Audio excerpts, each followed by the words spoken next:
விளம்பர இடைவெளி தொடர்ந்து இணைந்திருக்கிறோம். தொடர்ச்சியாக நிகழ்ச்சியில் இன்றைய பத்திரிகைகளின் செய்திகளின் ஒரு மேற்பார்வை. அந்த வரிசையில் யாழ்குடா நாட்டிலிருந்து வெளிவரக்கூடிய 4 பத்திரிகைகளின் செய்திகளோடு இணைந்திருக்கலாம். முதலில் ஈழநாடு மற்றும் வலம்புரி பத்திரிகைகளின் செய்திகளை பார்க்கலாம். ஈழநாட்டு பத்திரிகையின் பிரதான செய்தியாக வடக்கு மக்கள் அனுர அரசிடம் தமக்கான நீதியை எதிர்பார்க்கலாம். நியூசிலாந்து தூதுவர் டேவிட் ஃபினியிடம் நம்பிக்கை வெளியிட்டார் மாகாண ஆளுநர் என்றவாறு இந்த செய்தி காணப்படுகிறது. விரிவாக பார்க்கையில் ஜனாதிபதி அனுரகுமார் தலைமையிலான அரசாங்கம் பாரபட்சமாக நடந்தாது என்றும் இந்த அரசாங்கத்தின் காலத்தில் தமக்கான நீதியை பெற்றுக்கொள்ளலாம் என வடக்கு மக்கள் நம்புகின்றனர் எனவும் நியூசிலாந்து தூதுவர் டேவிட் ஃபினியிடம் தெரிவித்தார் வடக்கு மாகாண ஆளுநர் வேதநாயகன் என்றவாறு இந்த செய்தி காணப்படுகிறது. தொடர்ச்சியாக வலம்புரி நாளிதழின் பிரதான செய்தியை பார்க்கலாம். வலம்புரி நாளிதனுடைய பிரதான தலைப்பு செய்தியாக தமிழக மீனவர்கள் மீது கடற்படை துப்பாக்கி சூடும், 2 காயமடைந்த நிலையில் யாழ் போதனாவில் அனுமதி, நேரில் சென்று பார்வையிட்ட இந்திய துணை தூதுவர் சாய் முரளி. இந்திய மத்திய அரசு கண்டனம், இந்திய மீனவர்களின் ஆக்ரோஷமான செயற்பாடே துப்பாக்கி சூட்டுக்கு காரணம் என்று கடற்படையை தெரிவித்தார்கள். பரித்துறை கடற்படையில் நேற்று அத்துமீறி நுழைந்த இந்திய மீனவர்களுடைய படகொன்று எல்லை தாண்டிய மீன்பிடியில் ஈடுபட்டிருக்கும் போது இலங்கை கடற்படையினால் தடுத்து நிறுத்தப்பட்டு இலங்கை கடற்படையினுடைய படகிலிருந்து ஒருவர் இந்திய படகிற்கு ஏற முற்பட்ட போது அவரையும் கூட்டிக் கொண்டு அந்த படகு புறப்பட ஆரம்பித்திருக்கும் போது இந்த துப்பாக்கிச்சூடு சம்பவம் இடம்பெற்று அதில் 2 காயமடைந்திருக்கிறார்கள், ஏனைய பேரை கைது செய்திருக்கிறார்கள் இலங்கை கடற்படையினர் தெரிவித்திருக்கிறார்கள். அவர்களை நேற்று இந்திய துணை தூதுவர் சென்று யாழ் போதனா வைத்தியசாலையிலே பார்வையிட்டிருக்கிறார். இதற்கு இந்திய மத்திய அரசு இலங்கை கடற்படையினுடைய செயற்பாடுக்கு கண்டனம் தெரிவித்ததாகவும் இருக்கிறது. இதுதான் வலம்புரியினுடைய இன்றைய தலைப்பு செய்தியாக இருக்கிறது. அதனைத் தொடர்ந்து ஈழநாட்டு பத்திரிகையின் ஏனைய முற்பக்க செய்திகளாக யாழ் பல்கலைக்கழக பிரச்சினைக்கு உடனடி நடவடிக்கை எடுக்கப்படும், அமைச்சர் நலிந்த ஜாயதிச என்றவாறு இந்த செய்தி காணப்படுகிறது. யாழ்ப்பாண பல்கலைக்கழக விவகாரம் தொடர்பில் விரைந்து நடவடிக்கை எடுக்க உள்ளதாக அரசாங்கம் தெரிவித்துள்ளது. பல்கலைக்கழக செயற்பாடுகளுக்கு இடையூறு விளைவிக்கும் எதுவித செயற்பாடுகளுக்கும் இடமளிக்கப் போவதில்லை என்று அமைச்சரவை பேச்சாளர் நலிந்த ஜாயதிச தெரிவித்தார் என்றவாறு இந்த செய்தி காணப்படுகிறது. நேற்றைய தினம் அதிகமாக பரவப்பட்ட ஒரு செய்தியாக இந்த யாழ்ப்பாண பல்கலைக்கழகத்தினுடைய பிரச்சனை காணப்பட்டது. அதனைத் தொடர்ந்து இன்று அது அமைச்சரவை வரை சென்றிருப்பதாக இந்த செய்தி காணப்படுகிறது. தொடர்ச்சியான செய்திகளாக ஜனாதிபதி அனுர யாழ் வரும் நேரத்தில் வேலையற்ற பட்டதாரிகள் போராட்டம். ஜனாதிபதியின் யாழ் வருகையை முன்னிட்டு யாழ்ப்பாணத்தில் கவன ஈர்ப்பு போராட்டம் ஒன்றை முன்னெடுக்க உள்ளதாக வடக்கு மாகாண வேலையற்ற பட்டதாரிகள் சங்கத்தினர் தெரிவித்துள்ளனர். யாழ்ப்பாணத்தில் நேற்று நடந்த ஊடகவியலாளர் சந்திப்பின் போதே வடமாகாண வேலையற்ற பட்டதாரிகள் சங்க ஊடக பேச்சாளர் டனிஷன் இதனை தெரிவித்தார் என்றவாறு இந்த செய்தி காணப்படுகிறது. புதிய அரசமைப்பு ஆதரித்தால் தமிழருக்கு எதிர்காலம் இல்லை எச்சரிக்கிறார் கஜேந்திரகுமார் என்ற ஒரு செய்தியும், கட்டமிடப்பட்ட செய்தியாக மாவை அதிதீவிர சிகிச்சை பிரிவில் இலங்கை தமிழரசு கட்சியின் பெரும் தலைவர் அரசியல் மூத்த தலைவருமான மாவை சேனாதிராசா யாழ்ப்பாணம் போதனா வைத்தியசாலையில் தீவிர சிகிச்சை பிரிவில் செயற்கை சுவாச உதவியுடன் சிகிச்சை பெற்று வருகின்றார் என்றவாறு இந்த செய்தி காணப்படுகிறது. மாவை குணமடைய நாமல் பிரார்த்தனை.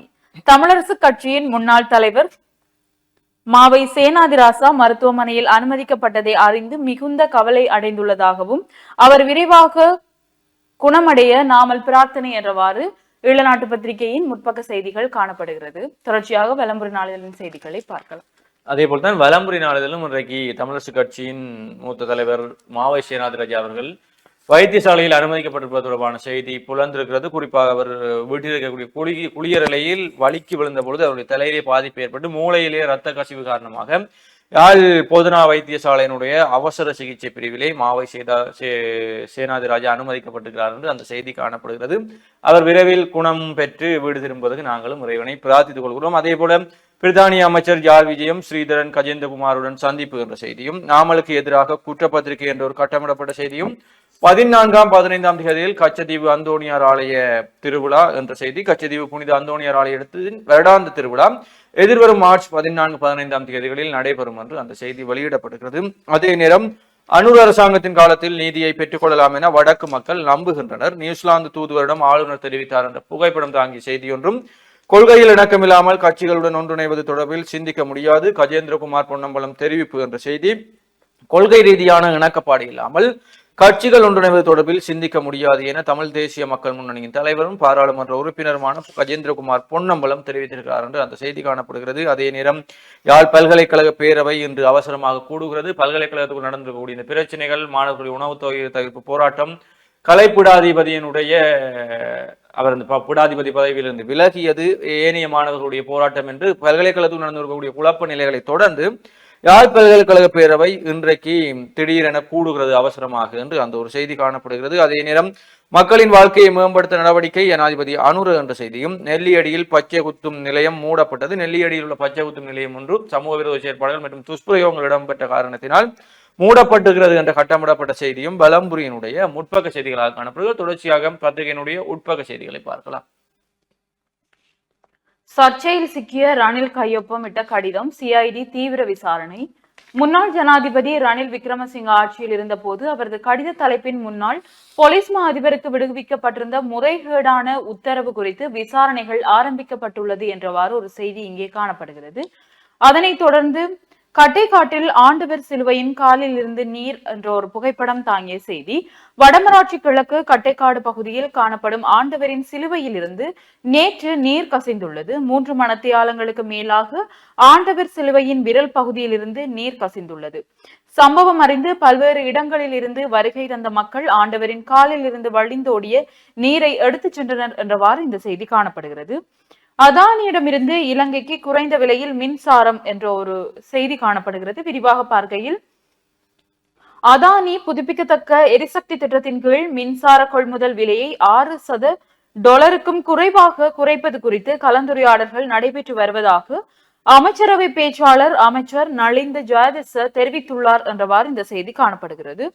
யாழில் நவீன தொழில்நுட்பத்துடன் கூடிய ஐஸ் பதநீர் உற்பத்தி உபகரணம் அறிமுகம் என்ற ஒரு புகைப்படம் தாங்கிய செய்தியும், அந்தணர்கள் ஆலய நிர்வாகத்தினர் முரண்பாடுகள் வேதனை அளிக்கின்றது, ஆளுநர் வேதநாயகன் தெரிவிப்பு என்றவாறும் செய்திகள் இங்கே காணப்படுகிறது. தொடர்ச்சியான செய்திகளை பார்க்கையில், மக்களுக்கு வழங்கிய வாக்குறுதிகளை எமது அரசாங்கம் நிச்சயம் நிறைவேற்றும், ஜெகதீஸ்வரன் எம்பி உறுதி என்ற ஒரு செய்தியோடு, 1 கிலோ கேரளா கஞ்சாவுடன் ஒருவர் கைது.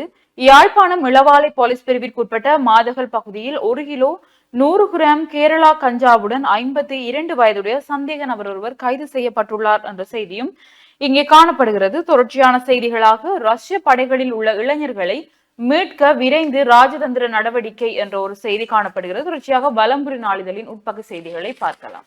வலம்புரி நாளிதழுடைய உட்பக்க செய்திகளுக்குள், அரசு துறையை மட்டும் நம்பியிருக்க வேண்டாம், வேலையற்ற பட்டதாரிகளுக்கு அரசின் கோரிக்கை. அரசு துறையை மட்டும் நம்பியிருக்க வேண்டாம் என வேலையற்ற பட்டதாரிகளுக்கு தொழில் அமைச்சர் பேராசிரியர் அனில் ஜெயந்த பெர்னாண்டோ வேண்டுகோள் விடுத்திருக்கிறார் என்று அந்த செய்தி காணப்படுகிறது. அவர் மேலும் தெரிவிக்கையில், நாட்டில் இளையோர் அனைவருக்கும் இடையில் வேலை வாய்ப்பு கிடைக்க வேண்டும், அவர்கள் அரச தனியார் துறைகளில் வேலை செய்ய வேண்டும். இதில் அரசு உறுதியான நிலைப்பாட்டில் இருக்கின்றது.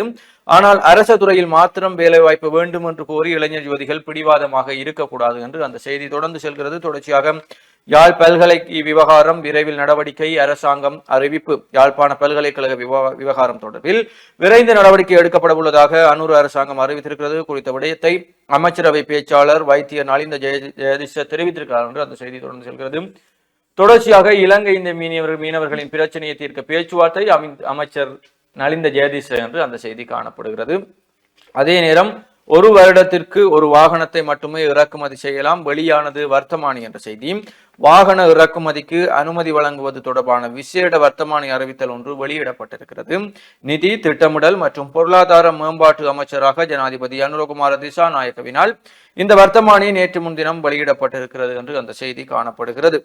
அதன்படி, கடந்த டிசம்பர் 18ஆம் தேதி முதல் இந்த ஆண்டு ஜனவரி 27ஆம் தேதி வரை இறக்குமதி மற்றும் ஏற்றுமதி கட்டுப்பாட்டாளரின் விதிமுறைகளின் கீழ் நாணய கடிதங்கள் வழங்கப்பட்ட வாகனங்களை விடுவிப்பதற்கு சுங்க பணிப்பாளருக்கு அதிகாரம் வழங்கப்பட்டுள்ளது என்று அந்த செய்தி காணப்படுகிறது.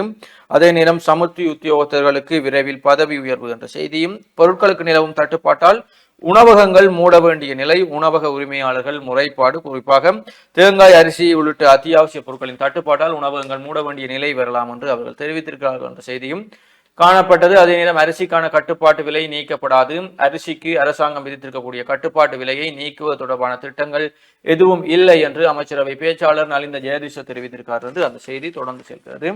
அதே நேரம் வலம்புரியினுடைய விளையாட்டு செய்திகளுக்குள் ஆஸ்திரேலிய ஓபன் டென்னிஸ் நடப்பு சாம்பியன் அந்தஸ்தை தக்க வைத்தார் சின்னர் என்ற செய்தியும், தொடர்ச்சியாக உட்பக்க செய்திகளுக்குள் மதுவை ஒழிப்போம், சமூகத்தை பாதுகாப்போம் விழிப்புணர்வு பேரணி வடமராட்சி கிழக்கு அம்பன் அமெரிக்க மிஷன் தமிழ்கலவன் பாடசாலை மாணவர்களால் தொடர் போதை ஒழிப்பு பேரணி நடத்தப்பட்டு வருகிறது என்று அந்த செய்தி தொடர்ந்து செல்கிறது. அதே நேரம் இலங்கை மாணவர்களுக்கு இந்தியாவின் புலமை பரிசீலனை திட்டம் என்ற ஒரு செய்தியும் காணப்படுகிறது. தொடர்ச்சியாக ஈழநாட்டு பத்திரிகையினுடைய உள்நாட்டு செய்திகளை பார்க்கலாம். தொடர்ச்சியான செய்திகளாக சிறுவர் துஷ்பிரயோகம் குறித்து கடந்த ஆண்டு 321 முறைப்பாடுகள், 2024ஆம் ஆண்டில் சிறுவர்கள் மீதான கடுமையான பாலியல் துஷ்பிரயோகம் சம்பவங்கள் தொடர்பாக 321 முறைப்பாடுகள் கிடைக்கப்பெற்றுள்ளன.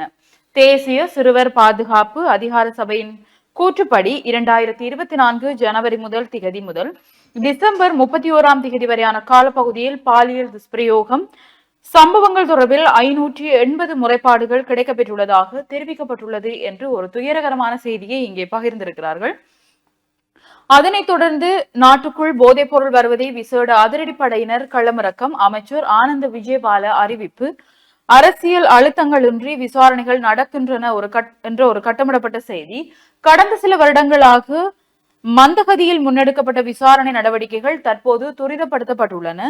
சட்டத்திற்கு ஏற்ப விசாரணைகள் இடம்பெறுகின்றன. எதிர்காலத்தில் சில கைது நடவடிக்கைகள் முன்னெடுக்கப்படும் என போலீஸ் ஊடக பேச்சாளர் சிரேஷ்ட போலீஸ் அத்தியட்சகர் பொத்திக்க மனதுங்க தெரிவித்துள்ளார் என்றவாறு இந்த செய்தி காணப்படுகிறது. ரணிலை நாடும் மக்கள் வெகு விரைவில் மாற்றம் என்ற ஒரு செய்தி. பொருளாதார ரீதியில் பாதிக்கப்பட்டு அதிருப்தி அடைந்துள்ள மக்கள் முன்னாள் ஜனாதிபதி ரணில் விக்ரமசிங்கவை நாடுகின்றனர் என வெகு விரைவில் மாற்றம் ஏற்படும் என்றும் முன்னாள் நிதி ராஜாங்க அமைச்சர் சஹான் சேமசிங்க தெரிவித்துள்ளார் என்றவாறு இந்த செய்தி காணப்படுகிறது. தொடர்ச்சியான உள்நாட்டு செய்திகளாக ரணில் சஜித் இடையே விரைவில் நேரடி பேச்சு, 10ஆம் திகதிக்குள் இறுதி முடிவு என்ற ஒரு செய்தி. விரிவாக பார்க்கையில் ரணில் விக்ரமசிங்க மற்றும் சஜித் பிரேமதாச ஆகியோர் வெகு விரைவில் பேச்சு நடாத்துவார்கள் எனவும், பிப்ரவரி 10ஆம் திகதிக்குள் இணக்கத்திற்கு வராவிட்டால் தனிவழி செல்ல நேரிடும் எனவும் ஐக்கிய தேசிய கட்சியின் மூத்த உறுப்பினர் நவீன் திசாநாயக்க தெரிவித்துள்ளார் என்றவாறு இந்த செய்தி காணப்படுகிறது.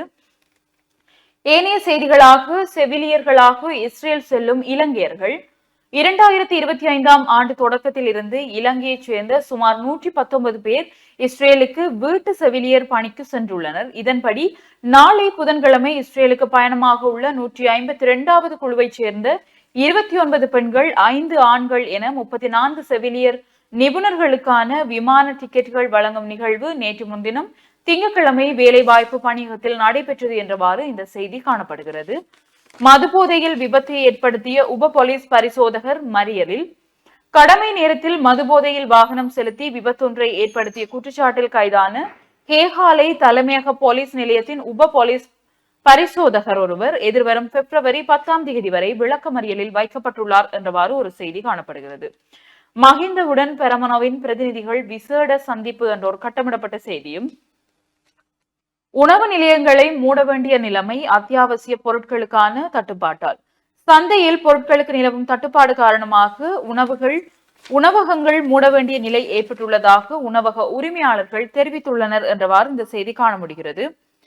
முன்னாள் ஜனாதிபதிகளின் ஓய்வூதியத்தை ரத்து செய்யவோ குறைக்கவோ முடியாது என்ற ஒரு செய்தியும், அமைதியையும் நல்லிணக்கத்தையும் நிலைநாட்ட நாங்கள் ஒத்துழைப்போம் புத்திஜீவிகளுடனான சந்திப்பில் பிரிட்டன் தூதுவர் என்றவாறு ஒரு செய்தி காணப்படுகிறது. ஏற்றுமதி வருமானத்தை 36 பில்லியன் டாலர்களாக அதிகரிக்க நடவடிக்கை, அதிகாரிகளுக்கு ஜனாதிபதி அனுர அறிவிப்பு என்ற ஒரு செய்தியும், இலங்கை விமானப்படைக்கு புதிய தளபதியாக வாசு பந்து என்ற ஒரு புகைப்படம் தாங்கிய செய்தியும், பிரிட்டன் இந்து பசிபிக் பிராந்திய அமைச்சர் பிரதமருடன் சந்திப்பு என்ற ஒரு புகைப்படம் தாங்கிய செய்திகளும் இங்கே காணப்படுகிறது. அதனைத் தொடர்ந்து கிழக்கு மாகாண செய்திகளாக நிரந்தர தீர்வை வழங்க முடியாது, பட்டதாரிகளின் கோரிக்கையை நிராகரித்த கிழக்கு ஆளுநர் அப்படி என்று ஒரு புகைப்படம் தாங்கிய செய்தியும், காரைதீவு பிரதேச செயலகத்தின் ஒருங்கிணைப்பு குழு கூட்டம் என்ற ஒரு புகைப்படம் தாங்கிய செய்தியும், சர்வதேச யூசிமாஸ் போட்டியில் திருகோணமலை மாணவன் சாம்பியன் என்ற ஒரு புகைப்படம் தாங்கிய செய்திகளும் கிழக்கு மாகாண செய்திகளாக காணப்படுகிறது. தொடர்ந்து உலக செய்திகளாக ஹாசாவுக்குள் பாலஸ்தீனியர் நுழைய அனுமதி வழங்கிய இஸ்ரேல் ராணுவம், வடக்கு காசாவுக்குள் பாலஸ்தீனர்கள் நுழைவதற்கு இஸ்ரேல் ராணுவம் அனுமதி வழங்கியுள்ளது என்ற ஒரு புகைப்படம் தாங்கிய செய்தியும், எரிவாயு ஏற்றிச் சென்ற பவுசர் வெடித்து விபத்து, பாகிஸ்தானில் 6 பேர் பலி, குடியேறிகள் விவகாரத்தில் அடிபணிந்தது கொலம்பியா என்ற ஒரு கட்டமிடப்பட்ட செய்தியும், திபெத்தில் 4.5 ரிக்டர் அளவில் நிலநடுக்கம் ஏற்பட்டுள்ளதாக தேசிய நில அதிர்வு ஆய்வு மையம் தெரிவித்துள்ளது என்ற ஒரு செய்தியும் காணப்படுகிறது. யோர்தானும் எகிப்தும் அதிக அளவில் காசா மக்களை ஏற்க வேண்டும், ட்ரம்ப் வேண்டுகோள், இன சுத்திகரிப்பு முயற்சி என அச்சம் என்றவாறும் செய்திகள் இங்கே பிரசுரிக்கப்பட்டுள்ளது. உலக செய்திகள் பக்கத்தில் தொடர்ச்சியாக விளையாட்டு செய்திகளாக யூனியர் மகளிர் உலக கிண்ணம் அரையிறுதியில் இங்கிலாந்து அணி என்ற ஒரு புகைப்படம் தாங்கிய செய்தியும், சிறந்த வீராங்கனையாக ஸ்மிருதி மந்தானா தெரிவு என்ற ஒரு செய்தியும் இங்கே காணப்படுகிறது. டெஸ்ட் சாம்பியன்ஸ் பட்டியலில் பாகிஸ்தானுக்கு கடைசி இடம் என்ற ஒரு செய்தியும், சிறந்த டெஸ்ட் கிரிக்கெட் வீரராக பும்ரா தெரிவு என்றவாறும் செய்திகள் இங்கே காணப்படுகிறது. தொடர்ச்சியாக வலம்புரி நாளிதழின் ஏனைய உட்பக்க செய்திகளை பார்க்கலாம். வலம்புரி நாளுடைய வெளிநாட்டு செய்திகளுக்குள் ட்ரம்பை சந்திக்கும் நெதன்யாகு பரபரப்பாகும் உலக அரசியல் களம் என்ற ஒரு செய்தியோடும், ஐரோப்பாவில் தமது பானங்களை திரும்ப பெறும் கொக்கோ கோலா என்ற செய்தி. ஐரோப்பாவிலே இருக்கக்கூடிய கொக்கோ கோலா பானங்களில் அதிகளவு குளோரேட்டு என்ற ரசாயன பதார்த்தம் காணப்படுவதால் அந்த பானங்களை திரும்ப பெறுவதாக கொக்கோ கோலா நிறுவனம் அறிவித்திருக்கிறது. குறிப்பாக Coca Cola Fanta, Coca Cola Minute Maid மற்றும் ஸ்ப்ரைட் வகைகளில் இந்த குளோரேட்டு ரசாயனம் அதிகளவு இருக்கிறது. இது சிறுவர்கள் மத்தியிலே பல உடல் பிரச்சனைகளை ஏற்படுத்தக்கூடியதாக இருக்கிறது. குறிப்பாக அயடின் குறைபாட்டை ஏற்படுத்தக்கூடிய சாதனமாகவும் இந்த குளோரேட்டு காணப்படுவதால் கொக்கோ கோலா நிறுவனம் அந்த பானங்களை ஐரோப்பாவில் இருந்து நிறுத்துவதாக அறிவித்திருக்கிறார்கள். அதே நேரம் உள்நாட்டு செய்திகளுக்குள்ள அரசியல் கைதிகள் விடுதலையை ஜனாதிபதி துரிதமாக்க வேண்டும், அருட்தந்தை சக்திவேல் என்ற செய்தியும், முத்திரையிடப்படாத தராசுகள் பறிமுதல் என்ற செய்தியும் காணப்படுகிறது. அதே நேரம் வலம்புரியினுடைய ஆசிரியர் தலையங்கமாக சீமானை பலவீனப்படுத்துவது நமக்கு ஆரோக்கியமானதல்ல என்ற ஒரு ஆசிரியர் தலையங்கம் புலந்திருக்கிறது. குறிப்பாக தமிழ்நாட்டினுடைய நாம் தமிழர் கட்சியினுடைய ஒருங்கிணைப்பாளர் செந்தமிழ் செல்வன் சீமான் அவர்களை பலவீனமாக்குவது, ஈழத்திலே பலவீனமாக்குவது நமக்கு நல்லது அல்ல என்று குறிப்பிடப்படுகிறது. குறிப்பாக சீமானவர்கள் விடுதலை புலிகளின் தலைவர் வேலுப்பிள்ளை பிரபாகரன் அவர்களை சந்திக்கவில்லை என்ற கருத்து சீமானுக்கு எதிராக முன்வைக்கப்பட்டுக் கொண்டிருக்கிறது. எனினும் விடுதலை புலிகளின் தலைவர் பிரபாகரனை சீமான் சந்திக்கவில்லை என்பதை ஆதாரப்படுத்துவதற்கு தமிழ்நாட்டு அரசியல்வாதிகளிடம் எந்த ஆதாரமும் இல்லை. இந்த நிலையில் பெரியாரை சீமான் தாக்கி பேசியிருப்பது தென்னிந்தியாவிலே மிகப்பெரிய சர்ச்சைகளை உருவாக்கி கொண்டிருக்கும் பொழுது சீமானவர்கள் தமிழினத்தினுடைய தலைவர் அவர்கள் வேலுப்பிள்ளை பிரபாகரன் அவர்களையும் பெரியார் அவர்களையும் ஒப்பிட்டு தன்னுடைய கருத்துக்களை தெரிவித்து வந்து கொண்டிருக்கிறார். இந்த நேரத்திலே அவர் தலைவரை சந்திக்கவில்லை என்ற செய்திகள் தமிழ்நாட்டிலே கலந்து கொண்டிருக்கிறது. இந்த இடத்திலே அது தொடர்பாக ஈழ மக்கள் அல்லது ஈழ அரசியல்வாதிகள் அமைதி காப்பதுதான் எங்களுக்கு நல்லது. ஏனென்றால் எங்களுடைய போராட்டத்தை முன்னிலைப்படுத்தித்தான் அல்லது எங்களுடைய தலைவர்களை முன்னிலைப்படுத்தித்தான் சீமான் தென்னிந்தியாவிலே தமிழ்நாட்டிலே அரசியல் செய்கிறார். எனவே அவரை பலவீனப்படுத்துவது எங்களுக்கு நல்ல விடயம் அல்ல என்பது தொடர்பாக இந்த கட்டுரை பிரசுரிக்கப்பட்டது. அதான் சீமானை பலவீனப்படுத்துவது நமக்கு ஆரோக்கியமானது அல்ல என்று அந்த ஆசிரியர் தலையங்கம் இன்றைக்கு புலந்திருக்கிறது. அதே நேரம் யாழ் வரும் அனுரவிடம் தமது கோரிக்கைகளை முன்னிறுத்த வேலையேற்ற பட்டதாரிகள் திட்டம் என்ற அந்த ஒரு செய்தியோடும், சிவப்பரிசியுடன் பச்சை அரிசியை 2 கலந்து விற்பனை ஆரம்பம், விசாரணைகள் ஆரம்பம் என்ற அந்த செய்தியும் காணப்படுகிறது. குறிப்பாக சந்தையிலே சிவப்பரிசி மற்றும் பச்சை அரிசிகளை கலந்து விற்பனை நடைபெற்றுக் கொண்டிருப்பதாக, அது தொடர்பான விசாரணைகளும் ஆரம்பிக்கப்பட்டிருப்பதாக அந்த செய்தி காணப்படுகிறது. அதே நேரம் கிளிநொச்சி வைத்தியசாலையில் மோட்டார் சைக்கிள் திருட்டு, கை கொடுக்காத சிசிடிவி கைவிரித்தது நிர்வாகம் என்ற செய்தியும், அரச நிறுவனங்களுக்கு பங்குச்சந்தை மூலம் நிதி ஒதுக்க தீர்மானம் என்ற செய்தியும் காணப்படுகிறது. அதே நேரம் துறைமுக மனித புதைகுழியின் அகழ்வுகள் மீண்டும் ஆரம்பம், கொழும்பு துறைமுகத்தில் கண்டுபிடிக்கப்பட்டிருக்கக்கூடிய மனித புதைகுழிகளுடைய 3ஆம் கட்ட அகழ்வு பணிகள் மீண்டும் ஆரம்பிக்கப்பட உள்ளதாக அந்த செய்தி காணப்படுகிறது. அதே நேரம் வடமராட்சியில் சிலுவையின் காலில் இருந்து வடிந்த நீர் வடமராட்சி கிழக்கு கட்டைக்காட்டு பகுதியில் இந்த சம்பவம் இடம்பெற்றிருக்கிறது. வடமராட்சி கிழக்கு கட்டைக்காட்டு பகுதியில் இருக்கக்கூடிய ஆண்டவர் சிலுவையின் கால் விரலில் இருந்து நேற்று நீர் வடிந்திருக்கிறது. 3 மணித்தியாலங்களுக்கு மேலாக இந்த நீர் வடிந்திருக்கிறது. பிரதேச மக்கள், மதம் சார்ந்த மக்கள் எல்லாம் அந்த நீரை எடுத்து சென்றிருக்கிறார்கள் என்று அந்த புகைப்படம் தாங்கிய செய்தி காணப்படுகிறது. இலங்கை ரூபாவின் பெறுமதி வீழ்ச்சி என்ற செய்தியும் காணப்படுகிறது. இதுதான் வலம்புரி நாளினுடைய இன்றைய பிரதான செய்திகளாக காணப்படுகிறது. ஈழநாட்டினுடைய இறுதிப்பக்க செய்திகளை பார்க்கலாம். ஈழநாட்டு பத்திரிகையின் இறுதிப்பக்க செய்திகளாக உரிய வேலை திட்டமின்மையால் அடக்குமுறையை ஆரம்பித்த அரசு நாமல் ராஜபக்ஷ குற்றச்சாட்டு. அரசாங்கத்திடம் உரிய வேலை திட்டம் இன்மையினால் அடக்குமுறையை ஆரம்பித்துள்ளதாக பொதுஜன பெரமுனவின் தேசிய அமைப்பாளர் நாமல் ராஜபக்ஷ தெரிவித்தார் என்றவாறு இந்த செய்தி காணப்படுகிறது. கட்டமிடப்பட்ட செய்திகளாக மனுஷவை கைது செய்வதற்கு போதிய ஆதாரங்கள் இல்லை என்ற ஒரு செய்தியும், சிவப்பரிசியில் பச்சை அரிசியை கலந்து விற்பனை செய்யும் மோசடி என்று மேலவே விரிவாக பார்த்த செய்தி, அரசாங்கத்திற்கு சொந்தமான கைவிடப்பட்ட வாகனங்கள் மீட்பு என்ற ஒரு செய்தியும் இங்கே பிரசுரிக்கப்பட்டுள்ளது. இவைதான் ஈழநாடு மற்றும் வலம்புரியின் செய்திகளாக காணப்படுகிறது. தொடர்ச்சியாக உதயன் பத்திரிகை மற்றும் தினக்குரல் நாளிதழின் செய்திகளோடு இணைந்திருக்கலாம். முதலில் உதயன் பத்திரிகையின் பிரதான செய்தியாக, அத்துமீறி மீன்பிடியில் ஈடுபட்ட தமிழக மீனவர்களை நேற்று சுட்டு பிடித்தது கடற்படை. மேலதிக செய்திகளாக, யாழ்ப்பாணம் பருத்தித்துறை கடற்பரப்பில் அத்துமீறி மீன்பிடியில் ஈடுபட்ட 13 இந்திய மீனவர்களை இலங்கை கடற்படையினர் துப்பாக்கிச்சூடு நடாத்தி கைது செய்துள்ளனர். இவர்களில் 2 காயங்களுடன் யாழ் போதனா மருத்துவமனையில் சேர்க்கப்பட்டுள்ளனர் என்றவாறு உதயன் பத்திரிகையின் பிரதான செய்தி காணப்படுகிறது. தொடர்ச்சியாக தினக்குரல் நாளிதழின் பிரதான செய்தியை பார்க்கலாம்.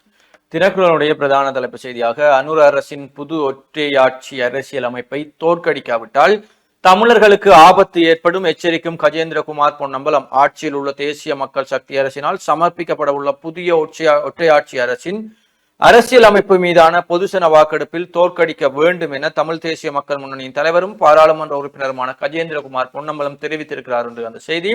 அதை தாண்டி இந்த இந்திய மீனவர்கள் சுடப்பட்ட சம்பவம் தொடர்பாக எல்லை தாண்டிய இந்திய மீனவர்கள் பருத்தித்துறை கடலில் வைத்து சுட்டு பிடித்த கடற்படை என்ற செய்தியும், தமிழக மீனவர்கள் மீது சூடு இலங்கையை கடுமையாக கண்டித்தது இந்திய அரசு என்ற செய்தியும், கடற்படையை படகுடன் கடத்தி செல்ல முயற்சி, சூடு நடத்த இதுவே காரணம், கடற்தொழில் அமைச்சர் தெரிவிப்பு என்ற செய்தியும் காணப்படுகிறது. அதே நேரம் 70 மில்லியன் முறைகேடு நாமலுக்கு எதிராக குற்றப்பத்திரிகை. இந்த மஹிந்த அரசின் முன்னாள் ஜனாதிபதி மஹிந்த குடும்பத்தின் மீது தொடர்ச்சியாக ஊழல் குற்றச்சாட்டுகள் வந்து கொண்டே இருக்கிறது. அவருடைய 2வது மகன் யோசித ராயபக்ச மீது அண்மையிலே 34 மில்லியன் முறைகேடு தொடர்பாக கைது செய்யப்பட்டார். அதைத் தொடர்ந்து நாமல் ராயபக்சக்கு எதிராகவும் 70 மில்லியன் முறைகேடு தொடர்பாக அவர் மீதும் குற்றப்பத்திரிகை தாக்கல் செய்யப்பட்டிருக்கிறது என்று அந்த செய்தியும் தொடர்கிறது. தொடர்ச்சியாக தொடர் போராட்டத்தில் வேலையேற்ற பட்டதாரிகள் அனுர யாழ் வரும்போது போராடுவார்கள் என்று வேலையேற்ற பட்டதாரிகளுடைய போராட்டம் ஜனாதிபதி அவர்கள் யாழ் வரும்போது நடைபெறும் என்று அந்த குழுமம் அறிவித்திருக்கிறார்கள். அதே நேரம் எங்களுடைய மாவை சேனாதர் ஐயா அவர்களுக்கு அவசர சிகிச்சை பிரிவிலே அனுமதிக்கப்பட்டிருக்கிறார். மூளையிலே ரத்த கசிவு என்று கூறியிருக்கிறார்கள். அந்த செய்தியும் பிரசுரிக்கப்பட்டிருக்கிறது. இதுதான் தினக்குரலுடைய முற்பக்க செய்திகளாக காணப்படுகிறது. உதயன் பத்திரிகையின் ஏனைய முற்பக்க செய்திகளாக, நாமலுக்கு எதிராக குற்றப்பத்திரிகை என்ற செய்தியும், இலங்கைக்கு எதிராக தமிழக மீனவர்கள் போராடுவதற்கு முடிவு என்ற ஒரு செய்தியும் காணப்படுகிறது. கட்டமிடப்பட்ட செய்தியாக, மீனவர்கள் மீது சூடு, இலங்கை கடற்படைக்கு இந்தியா கடும் கண்டனம், உருப்பெறுகிறது தூதரக மோதல் என்ற ஒரு செய்தி. மேலதிகமாக பார்க்கையில், பருத்தித்துறை கடற்பரப்பில் இந்திய மீனவர்கள் மீது இலங்கை கடற்படையினர் நடாத்தப்பட்ட துப்பாக்கிச் சூடு இந்தியா கடும் கண்டனம் தெரிவித்துள்ளது. இது தொடர்பில் இந்திய வெளிவிவகார அமைச்சு விடுத்துள்ள ஊடக அறிக்கையில் குறிப்பிடப்பட்டுள்ளதாவது, இந்திய மீனவர்கள் மீது இலங்கை கடற்படை தாக்குதலையும் துப்பாக்கிச் சூட்டையும் மேற்கொண்டுள்ளது. எந்த சூழ்நிலையிலும் இத்தகைய தாக்குதலை ஏற்றுக்கொள்ள முடியாது. மீனவர்களின் பிரச்சனைகளை, அவர்களின் வாழ்வாதார கவலைகளை கருத்தில் கொண்டு மனிதாபிமானத்துடன் கையாள வேண்டும். மேலும் மீன்பிடி நடவடிக்கைகள் தொடர்பாக தற்போது இருதரப்பும் ஒப்பந்தங்களை இறுக்கமாக கடைபிடிக்க வேண்டும் என்றுள்ளது. அத்துடன் மீனவர்கள் மீதான துப்பாக்கிச் சூட்டை தெரிந்து இந்தியாவிற்கான இலங்கை தூதுவர் இந்திய வெளிவிவகார அமைச்சரால் நேரில் அழைக்கப்பட்டு அவரிடம் இந்தியாவின் அதிருப்தியையும் கண்டனத்தையும் பதிவு செய்யப்பட்டுள்ளது என்றவாறு இது தொடர்பான மேலதிக செய்திகள் காணப்படுகிறது. இவைதான் பொதுவாக உதயன் மற்றும் தினக்குரல் நாளிதழின் செய்திகளாக காணப்படுகிறது. தொடர்ச்சியாக நிகழ்ச்சியில் சிறிய ஒரு விளம்பர இடைவெளியை தொடர்ந்து சந்திக்கலாம்.